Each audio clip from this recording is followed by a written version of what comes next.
西对面就这么打，在水里边滚完就拿鞭子就揍，打，逼个，逼个，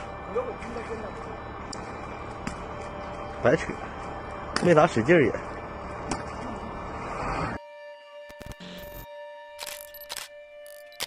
La traite des nègres est-elle vraiment terminée? A-t-elle vraiment été définitivement abolie?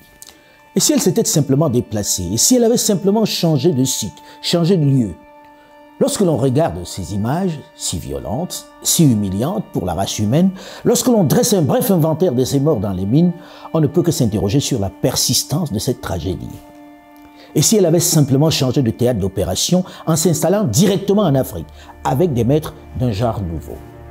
Quelle ressemblance entre ces images, avec des maîtres placés sur un promontoire, qui regardent fouetter l'esclave récalcitrant par son frère de couleur zélée, et celle des esclaves dans les champs de coton au XVe et XVIe siècle dans les Amériques.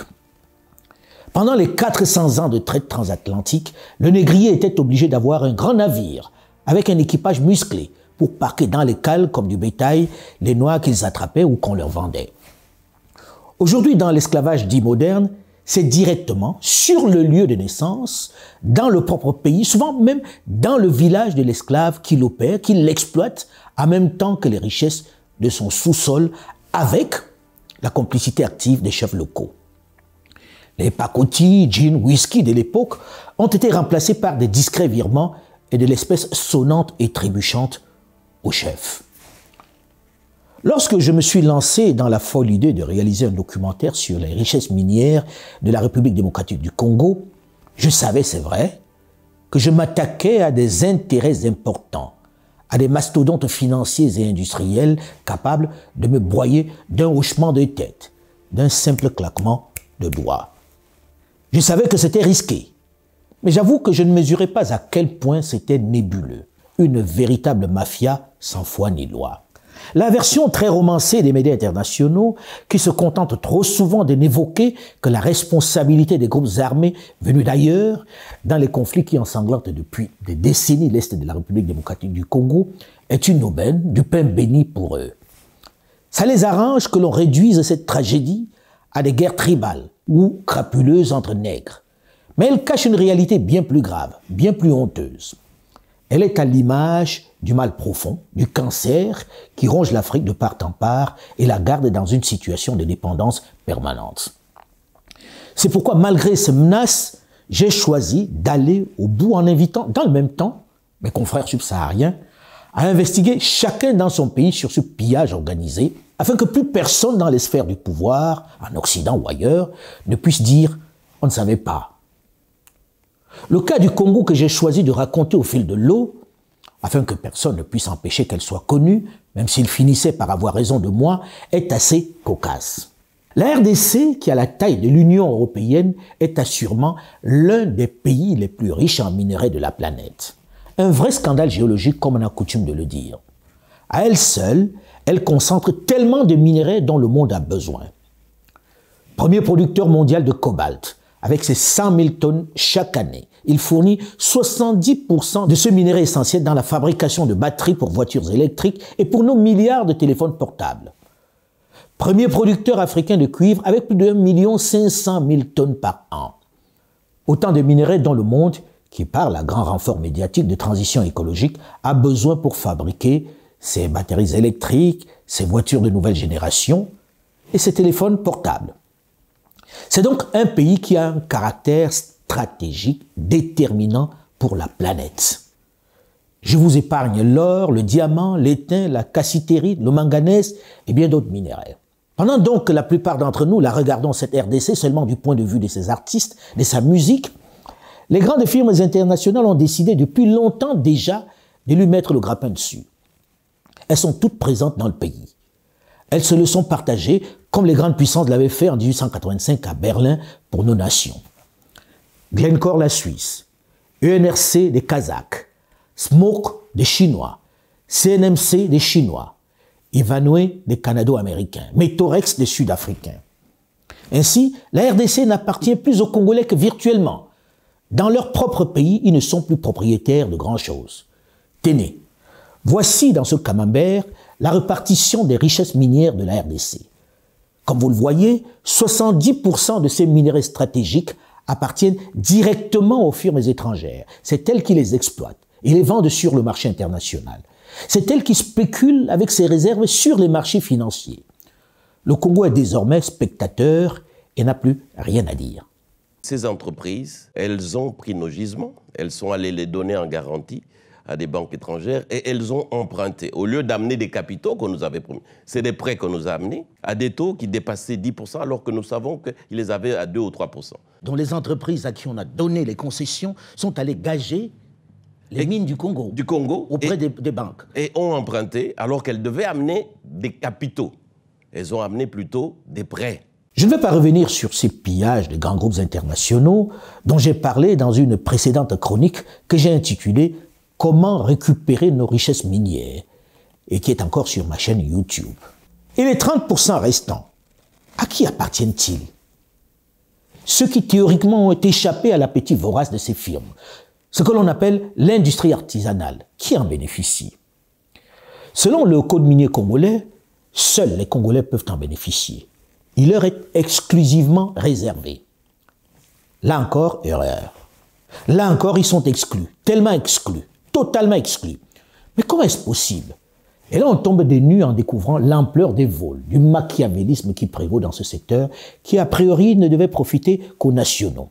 Sur les 30% restants, ceux de l'artisanat minier, 80% sont tenus par les Chinois, qui ont remplacé les Libanais depuis la chute du président Joseph Kabila, qui ne tiennent plus que 15% à les Libanais, contre 5% pour les Indiens.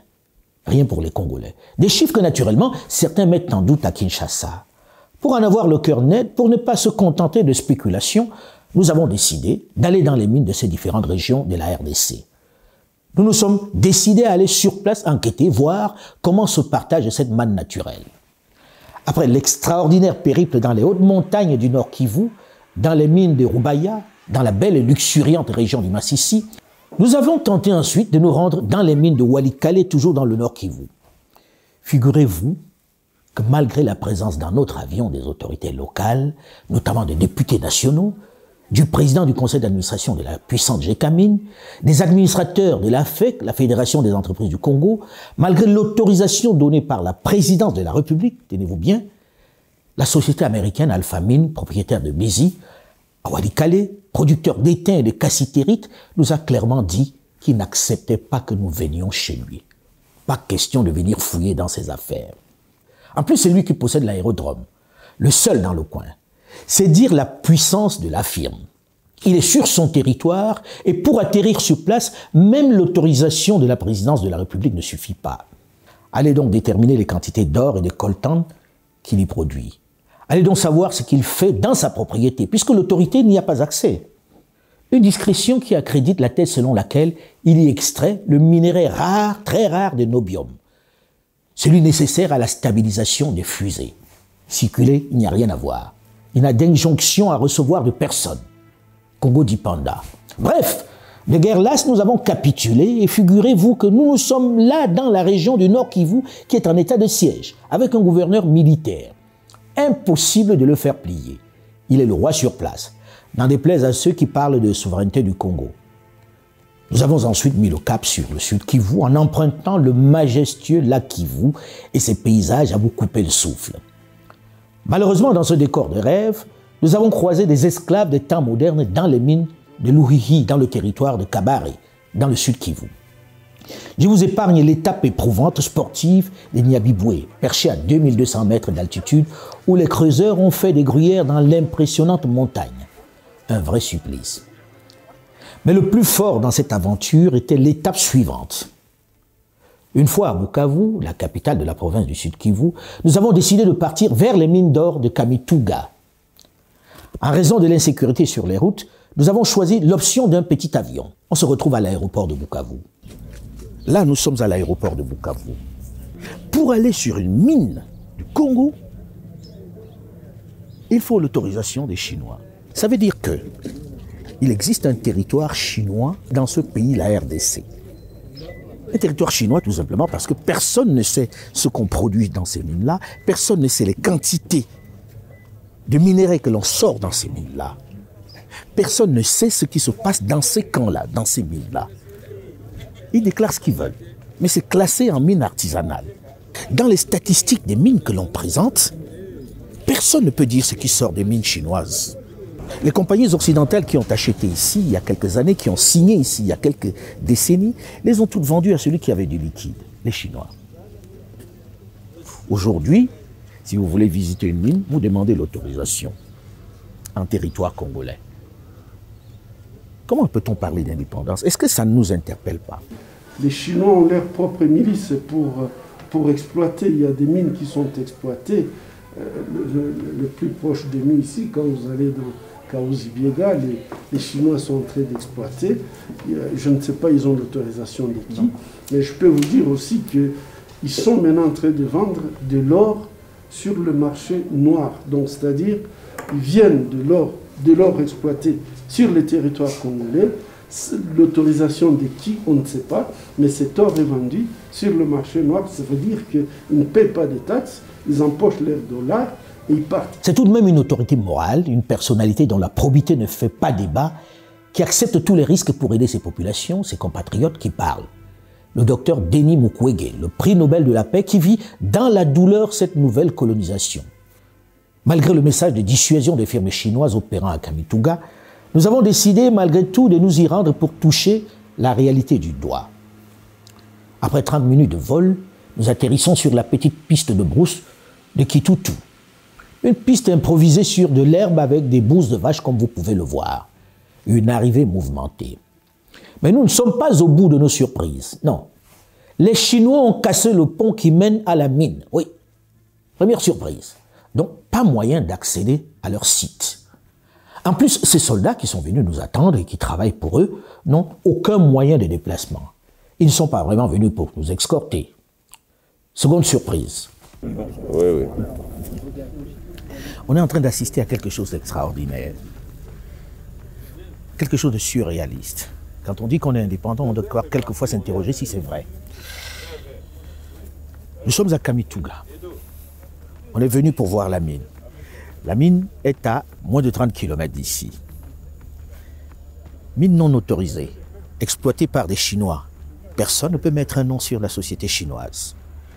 Par politesse, le ministre des Mines provinciales a appelé les Chinois pour leur dire « on vient chez vous aujourd'hui ». Vous savez ce qu'ils ont fait? Ils ont fermé les portes, ils sont partis. Ici, c'est le trafic d'autre chose, sauf que c'est plus soft. À vous, jeunes, de ne pas laisser faire. Ne vous laissez pas faire. Nous nous sommes laissés faire. Vous ne devez pas accepter ça. C'est inacceptable, tout simplement. Aux autorités congolaises de prendre aussi leurs responsabilités. Ça ne peut pas exister. Derrière nous, il y a un ministre des Mines provinciales qui est avec nous sur le tarmac. On ne peut pas bouger. Et ce qu'on nous proposait même, c'était d'emprunter ces motos-là qui sont conduites par qui? Par ceux qui travaillent ici pour eux. Voilà comment on arrive à avoir des ambassadeurs qui sont tués sur ce territoire. C'est clair, nous ne sommes pas désirés dans le coin. Malgré l'importance des membres de la délégation, nous sommes obligés de repartir. Surtout que les soldats qui arrivent de plus en plus nombreux et menaçants, en moto, ne nous inspirent pas vraiment confiance. Non, parce qu'ici, les bandes armées dont on parle toute l'année, qui seraient des bandes tribales, comme on dit, etc., elles sont entretenues par ces miniers-là pour les garder. C'est eux qui gardent les mines. C'est eux qui protègent ces gens-là. Alors je ne sais pas qui est le chef de bande. Je ne sais pas qui approvisionne le chef de bande, parce que c'est lui le vrai patron. On est un peu comme si on était à Medellín ici. Oui, à Medellín, le siège du trafic de drogue colombien. Il faut s'étonner quand même de la présence active et permanente des soldats des FARDC dans les sites miniers.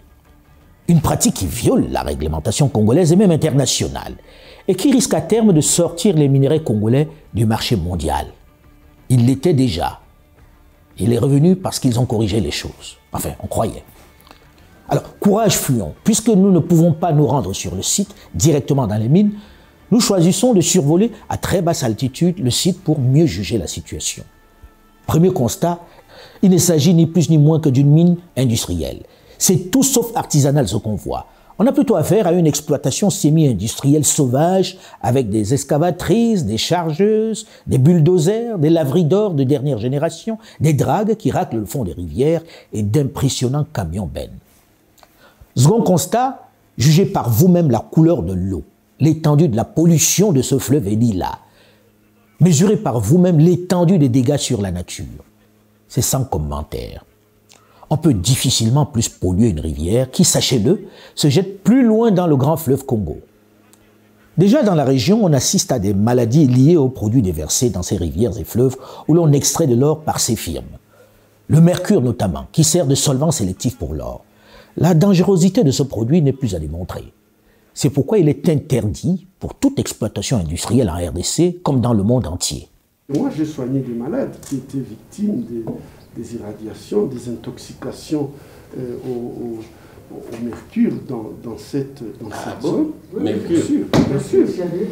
Bien sûr. Je crois que Kinshasa avait envoyé des experts de l'UNIKIN pour venir vérifier ces irradiations. Ils ont fait des expertises, mais on n'a jamais fait partir ces gens. Et moi, je me pose vraiment la question, nous, Africains, notre essence d'honneur, notre essence de dignité, où est-ce que ça se trouve? En réalité, depuis maintenant 2 ans, les firmes étrangères, notamment chinoises, installent en masse des entreprises minières dans la région du Sud Kivu et d'ailleurs dans l'ensemble des régions minières du Congo. Le Katanga, le Nord Kivu, le Lualaba, l'Ituri et autres. Au départ, la population pensait qu'elle respectait les procédures légales. C'est progressivement qu'elles ont découvert qu'elles exploitent sans droit minier. Dans la région du Sud Kivu, il s'agit essentiellement d'ORC, de BM, de Régal, toutes chinoises. Pour les pauvres creuseurs qu'ils exploitent, qu'ils utilisent comme des esclaves, leur présence est le fait des autorités. Ils le pensent. Seulement, la technique est simple. Elles se mettent avec une petite coopérative agréée qui ne peut être détenue que par des citoyens de nationalité congolaise. C'est derrière elles que se cachent ces firmes chinoises. Alain, je crois que nous sommes dans une situation très difficile quand on voit comment l'exemple du Congo, aujourd'hui, c'est l'absence. Je dirais que même on a une absence de l'État. Parce que si un Chinois, il vient de la Chine, il vous impose, il vous fait sortir de chez vous, il est en train d'exploiter l'or congolais, il vient, il le vend au marché, il met ses dollars en poche, et puis il part, il ne paye pas de taxes, d'ailleurs il s'en fout. Je peux vous dire qu'à Chavunda, ils ont même tué. Si la société civile est arrivée jusqu'ici, c'est puisque, en fait, les récalcitrants, ils étaient tout simplement tués dans votre propre pays. Il faut reconnaître que les financements ne viennent que d'autres pays, des Chinois, des Libanais. Et à ce moment-là, celui qui apporte l'argent arrive parfois à poser des conditions qui vont à l'encontre de ce que nous attendons. En réalité, dans la région du Sud Kivu, ces entreprises étrangères, notamment chinoises, qui polluent et qui dans le même temps n'ont aucune existence légale, n'ont peur de rien. Elles disposent de leur propre milice, de l'armée qui les protège. Elles opèrent au grand jour et en toute impunité. Et figurez-vous qu'elles ne déclarent aucune production zéro, aucune statistique. Par exemple, quand vous prenez Kamituga, Kitutu, Mwenga, où il y en a tellement plein, qui sont dans le secteur aurifère, mais comment expliquer que la province exporte 25 kilos? Finalement, ces gens, ils sont là pourquoi? À qui profite finalement l'or qu'ils extraient? Parce qu'ils ne me diront pas qu'ils peuvent amener tous ces... On sait voir passer des nivelaises, des excavateurs, tout ce qui a comme équipement qui devrait constituer, n'est-ce pas, une mécanisation des mines, et qu'en fait, après un moment, qu'ils ne produisent rien. Finalement, ils viennent pour la charité ou quoi? Il faut dire que même si on ferme les yeux et les oreilles sur leur production, on sait plus ou moins quelle était la production de ces sites miniers avant eux. Surtout que beaucoup ont été récupérés des mains des proches de l'ex-président Joseph Kabila. On estimait leur production à 5 kilos d'or par jour, ce qui fait des centaines de millions de dollars que l'État congolais perd. On est au plus de 600 à 1000 kilos qui devraient être dans le circuit. Et là, nous parlons le mois, ce qui nous ramène finalement à plus de 15 tonnes là. Et ça ferait plusieurs millions de dollars n'est-ce pas, qui entrerait dans la caisse de l'État. Quand ils viennent vendre leur or ici, en ville, ils ne se cachent pas, ils sont protégés. Lorsque le Premier ministre interdit une activité et que les gens continuent, bon, alors il y a lieu de se poser la question, qui dirige? Comme on dit en RDC, de manière peut-être un peu exagérée, mais il y a une grande part de vérité dans cette assertion, chaque grand dirigeant dans les mines au Congo a son Chinois, son Libanais ou son Indien. Lorsque l'on regarde l'influence de ces firmes, c'est clair qu'elles sont protégées par des barons qui en tirent de substantiels bénéfices. Et on ne se gêne pas trop pour cacher son soutien à ces entreprises qui saignent les Congolais. Dans notre aventure du Sud Kivu, nous nous sommes rendus compte que le directeur du cabinet du ministre provincial des mines du Sud Kivu, qui nous accompagnait dans notre périple, est le conseil juridique d'un des groupes chinois. Oui. Le verre est donc dans le fruit.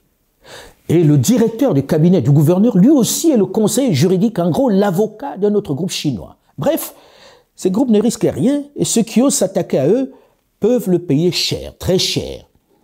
On a vu des populations qui réclamaient justice être tabassées, arrêtées et jetées en prison par les forces de l'ordre congolaises. Le gouverneur de la province du Sud Kivu, qui nous a reçus à Bukavu après notre périple de Kamituga, où nous avons été conduits par la firme chinoise, qui lui n'était pas au courant, qui n'était pas au fait de ces magouilles autour de lui, et qui a été très surpris d'apprendre toutes ces manœuvres, toutes ces accointances, a promis de fermer toutes ces mines chinoises illégales. Il l'a fait. Il a dans le même temps remanié son gouvernement en faisant sauter au passage son ministre des Mines. Le gouverneur fait l'objet en ce moment de pressions fortes qui arrivent de toutes parts. Beaucoup essaient de l'intimider pour que ces mines reprennent en toute illégalité leurs activités. La pression pèse vraiment sur les dirigeants provinciaux qui refusent comme lui d'entrer dans le jeu de la corruption et de la compromission.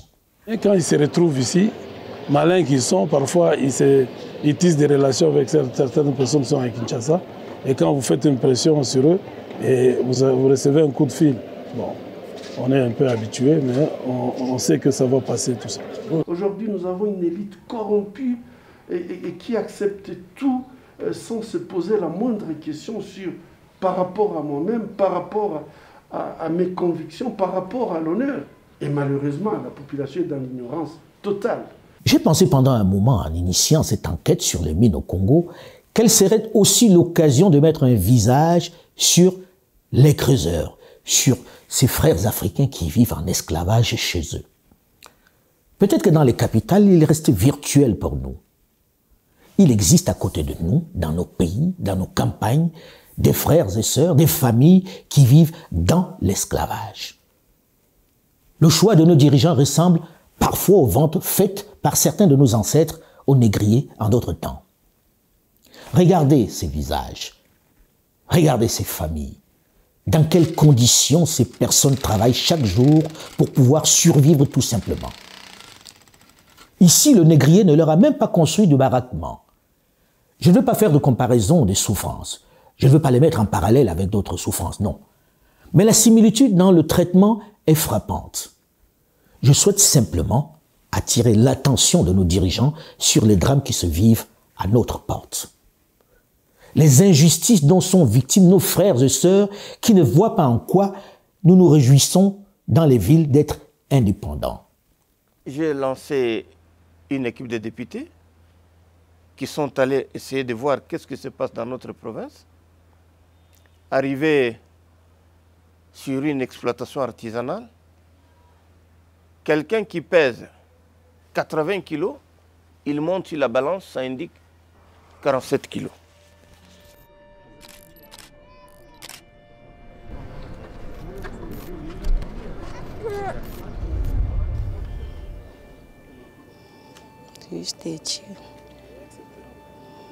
Qu'est-ce que tu n'accepteras pas? Hii souffrance mbele mimi na vivre kisha tena na watoto wangu.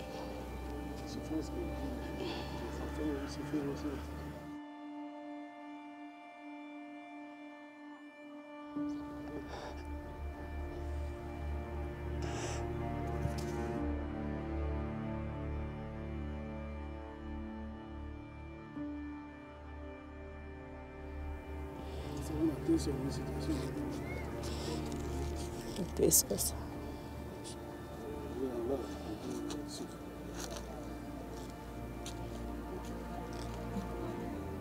Les larmes de cette femme, Marthe, mère de 5 enfants, qui vit dans la capitale mondiale du cobalt, Kolwezi, dans une maison, j'allais dire un clapier de 4 mètres carrés, avec son mari creuseur, Mutomo Patrick. Regardez où elle dort. Ceci doit nous interpeller. Ceci doit nous rappeler, nous, élites, décideurs, responsables administratifs, cadres, diplômés, les responsabilités qui nous incombent. Nous avons vécu l'esclavage. Doit-elle se poursuivre au XXIe siècle dans le pays le plus potentiellement riche du continent? L'esclavage, nous l'avons subi. Ça nous a désorganisés. Ça détruit le tissu social africain. Nous subissons la colonisation. On dirait, bon ben voilà, on n'était pas encore dans un monde structuré, etc. Allons-nous accepter maintenant de subir ce que les Chinois sont en train de faire, et qui consiste tout simplement à nous réduire encore à l'esclavage. À l'esclavage. Mais c'est une autre forme d'esclavage. Et plus les Chinois vont monter en puissance, plus ils vont nous dire, vous nous avez vendu, ça nous appartient. On n'aura rien à dire, puisqu'ils vont nous imposer ça par les armes. C'est pénible de vivre dans ces pays. C'est pénible de voir ce qui se passe dans ces pays. C'est pénible de voir comment les Congolais eux-mêmes se comportent par rapport à leur pays. Si le reproche est fait aux Chinois qui s'installent dans le pays et au-delà, il faut reconnaître qu'ils sont dans leur rôle, qui est celui de chercher les minerais pour leur industrie. Le principal reproche que l'on peut leur faire est celui de ne pas respecter nos textes et nos lois, celui de jouer sur nos faiblesses et nos divisions. Mais au-delà de ces manquements, la responsabilité de la souffrance de nos populations incombe à nos dirigeants, aux Africains qui se laissent corrompre, qui n'ont pas souvent suffisamment d'amour propre, de dignité, de fierté et d'amour de leur et de leur pays.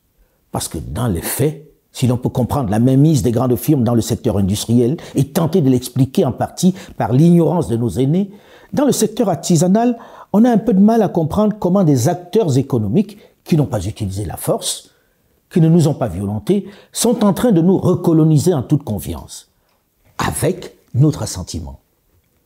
Figurez-vous que nous avons tellement abandonné ces populations rurales dans leur misère qu'elles préfèrent de plus en plus le nouveau maître.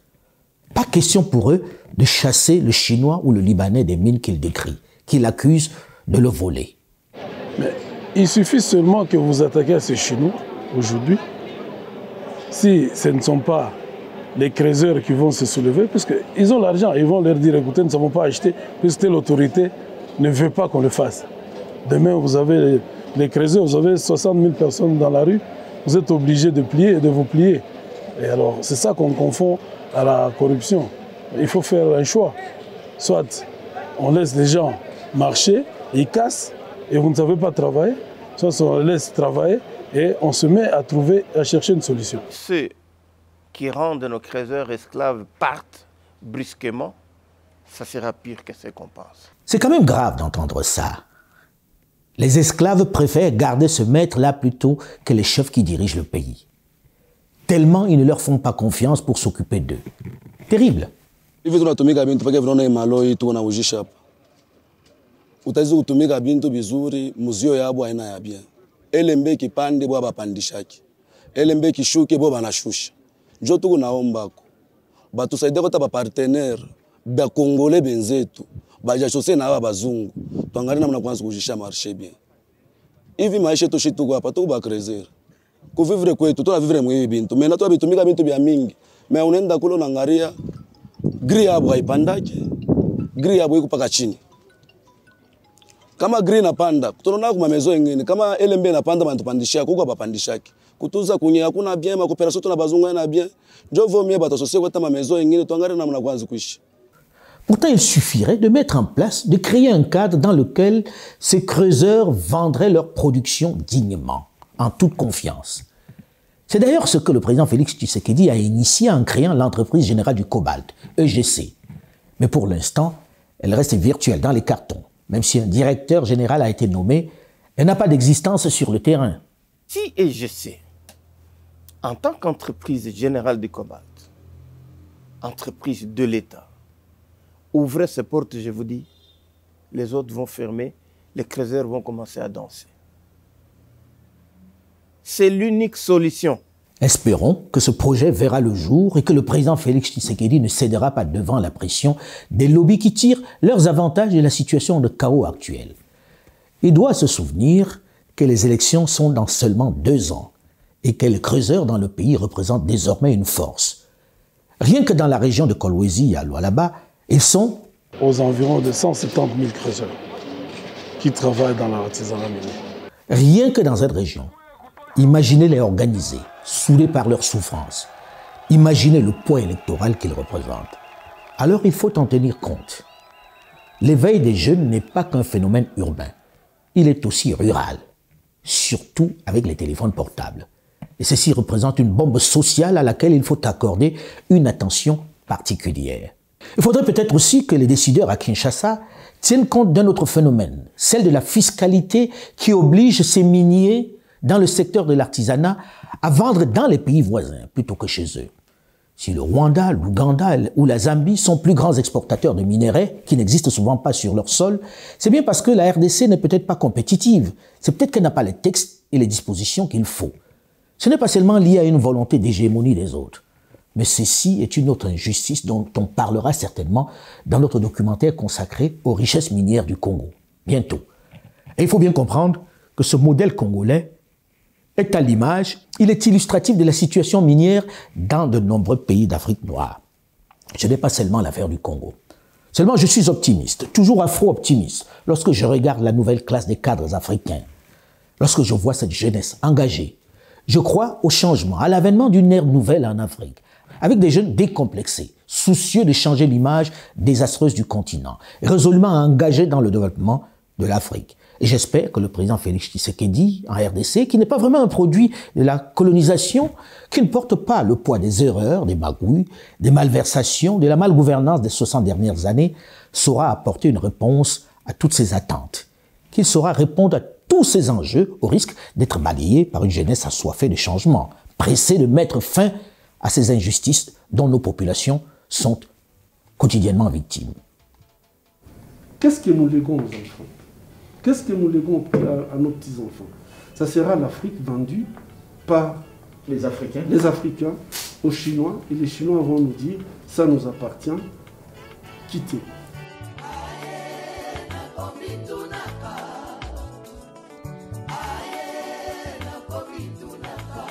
Je voudrais vous remercier tous pour votre soutien et vos commentaires qui sont une véritable nourriture pour moi. Merci de continuer de réagir comme vous le faites et surtout de vous abonner à ma chaîne Alain Foka officiel. Je vous y invite instamment, du fond du cœur. Merci d'être à chaque fois un peu plus nombreux. Je remercie également Sébastien Faye et Thomas Hollande qui m'accompagnent dans cette aventure. J'en profite pour lever une ambiguïté. Je n'ai pas de page Facebook à mon nom. Je n'ai pas de compte Twitter. Je n'ai pas de compte Instagram. Tous ceux qui sont créés et qui souvent vous sollicitent sont des faux comptes et des imposteurs. Je n'ai rien à voir avec eux. Je ne vous solliciterai jamais par ces plateformes. Je ne suis pas en recherche de partenaires ou d'un quelconque financement. Soyez prudents et méfiez-vous des fakes. Merci à vous et à très vite.